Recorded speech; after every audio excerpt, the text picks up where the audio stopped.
Chères auditrices et auditeurs, bonjour et bienvenue dans ce 3e épisode intitulé Postpartum le meilleur 3, un podcast, vous le savez maintenant par cœur, d'une nature plus particulière que d'habitude puisqu'en forme de compilation ou montage d'extraits des podcasts de la salle de lecture enregistrés tout au long de l'année. La salle de lecture.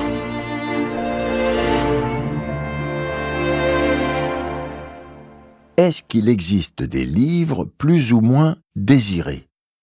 Et est-ce que ce sont les plus désirés qui s'en sortent le mieux ? Pas forcément. Il y en a qui ont été désirés, d'autres pas. Moi, je pense vraiment que je désire chacun de mes livres. Pour moi, écrire, c'est un tel effort pour m'extirper d'une autre activité. Forcément, je le fais parce que je le désire beaucoup. Alors, pas pour moi, mais ça pourrait arriver. Non, ce ne sont pas les plus désirés qui s'en sortent le mieux. Il faut que tous les livres soient désirés. J'ai que des enfants de l'amour. Il existe des livres plus ou moins désirés, même si on ne s'en rend pas forcément compte tout de suite. Je pense qu'il y a des phases.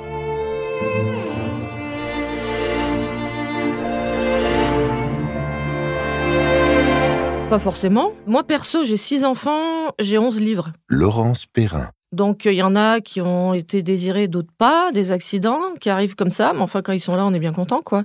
Donc, non, je pense que c'est pas une question de désir. On s'adapte, en fait, à ce que le cerveau vous envoie à ce moment-là. C'est-à-dire, j'écris ça, pourquoi je l'écris là, maintenant, à ce moment-là, j'en sais rien. Tiens, j'ai cet enfant qui arrive là, maintenant, à ce moment-là, c'était pas prévu. Pourquoi ? J'en sais rien, mais bon. Il n'y en a pas qui sont plus désirés que d'autres ? Alors, j'avoue que le dernier, quand même, Le Soleil de Soledad, et c'est pas parce que c'est le dernier que je vais le dire, voilà, pour faire de la promo, machin et tout. J'ai quand même dit dedans des choses que... Enfin, j'étais apaisée quand je l'ai terminé. J'ai dit des choses par rapport à la société actuelle. Enfin, j'ai fait passer des choses. Peut-être que oui, le dernier était peut-être plus désiré d'une manière vraiment personnelle. Moi, je pense vraiment que je désire chacun de mes livres. Julien Sandrel. En fait, chacun de mes livres part d'une envie vraiment de raconter une histoire, ou en tout cas de parler d'une thématique en particulier. Moi, mon envie, c'est de découvrir des nouvelles choses, de raconter des nouvelles histoires. Donc, je désire chacun des livres. Après, il y a des livres que je désire plus ou moins longtemps. Non, c'est-à-dire qui ont besoin de plus de maturation et de plus de temps pour que je me sente capable d'affronter les thématiques, par exemple. Et après, est-ce que les plus désirés, c'est ceux qui s'en sortent le mieux ? En fait, non, parce que je pense qu'il n'y a pas de lien. C'est-à-dire qu'effectivement, finalement, s'en sortir le mieux, qu'est-ce que ça veut dire déjà ? Est-ce que c'est le succès en librairie ? Est-ce que c'est ceux qui touchent le plus les gens ? Ceux qui durent, quoi.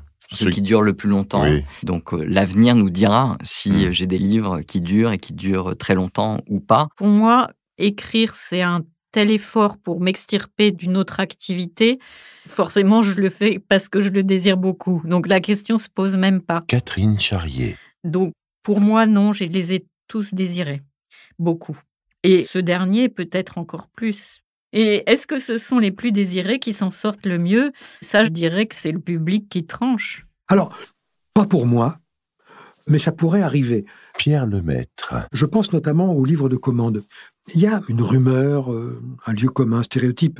Au sujet des livres de commande, on a l'impression qu'un livre de commande, par définition, c'est un mauvais livre, parce qu'il a été commandé, qu'il n'est pas naturel. C'est pas un bébé de l'amour, c'est pas un roman de l'amour. En vérité, non, parce qu'on peut vous commander un livre, et c'est peut-être passionnant de le faire, et le résultat peut être très bon. Donc, quand un éditeur vous approche et vous dit, voilà, est-ce que ça vous tenterait d'écrire un livre sur tel et tel sujet ? Je ne parle pas forcément de fiction, hein. Mais de temps en temps, c'est une bonne idée. L'exemple du dictionnaire amoureux du polar, ce n'est pas une idée à moi. Il n'était pas désiré par moi, mais ça, je crois, fait un beau bébé. C'est un bon livre. C'est un livre dont je suis content. Je ne suis jamais fier de mes livres. Mais je peux être content de mes livres et celui-ci est un livre dont je suis content. Donc, ce n'était pas un bébé désiré par moi, mais malgré tout, je trouve que ça fait un bébé plutôt réussi, à mon niveau, bien sûr. Est-ce que ce sont les plus désirés qui s'en sortent le mieux ? Hélas, non. Hélas, non. Vous pouvez avoir un bébé que vous adorez et puis qui ne tire pas bien son épingle du jeu une fois dans la vie.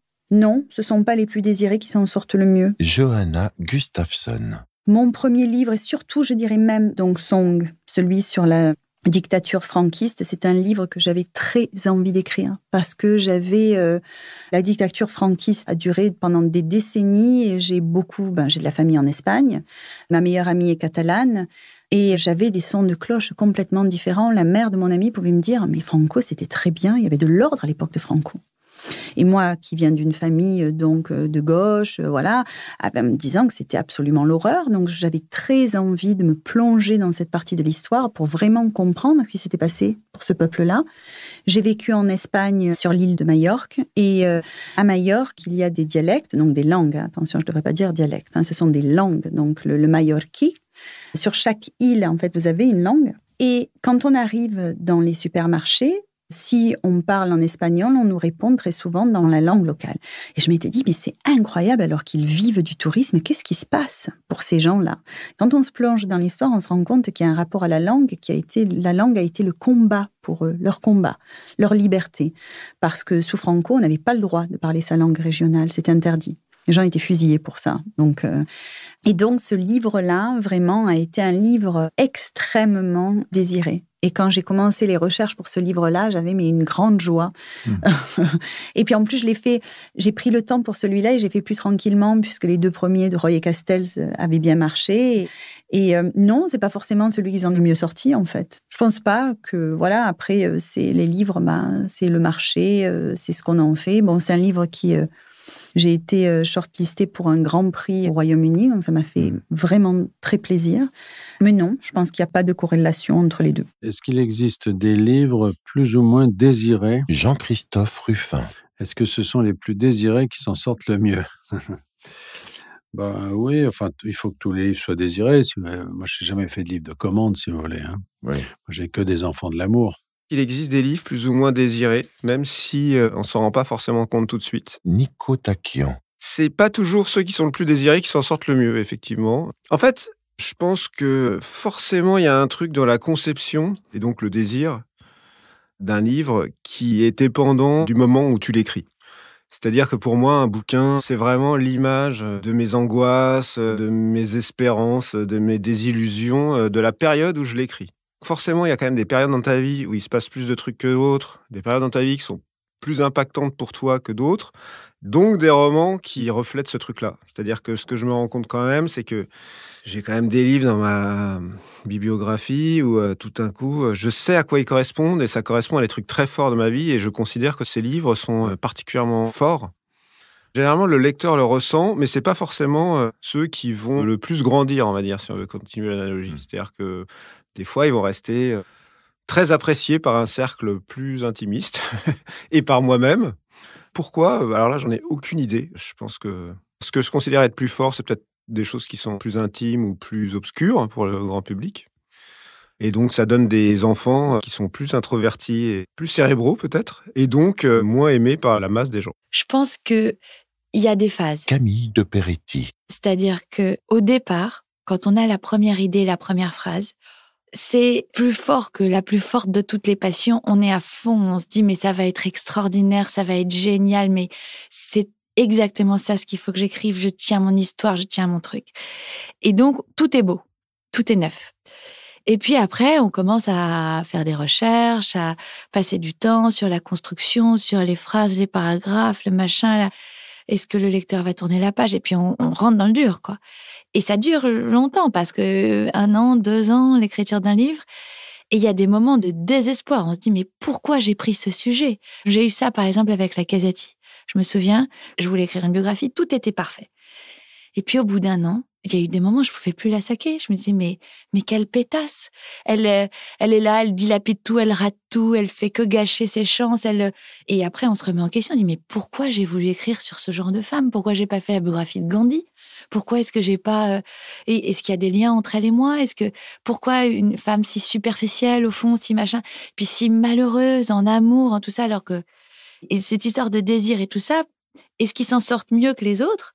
Je pense qu'au début, ils sont tous très désirés et qu'il y en a qui s'en sortent mieux, effectivement, parce que, comme une sorte d'alchimie incroyable, cette première cristallisation stendhalienne qui était que tout était beau, tout était formidable, se transforme en véritable amour, ou pas. Et donc, oui, il y a des livres qui finalement, on se dit, j'aurais peut-être pas dû prendre ce sujet et puis on les aime quand même, on est attachés, on s'accroche. Et puis il y en a, ils sont merveilleux jusqu'au bout. Eh bien merci, on va conclure avec cette réponse ce 3e épisode. Avant de foncer, chères auditrices et auditeurs, sur nos petites souris et cliquer sur l'épisode suivant. C'est le dernier. À tout de suite.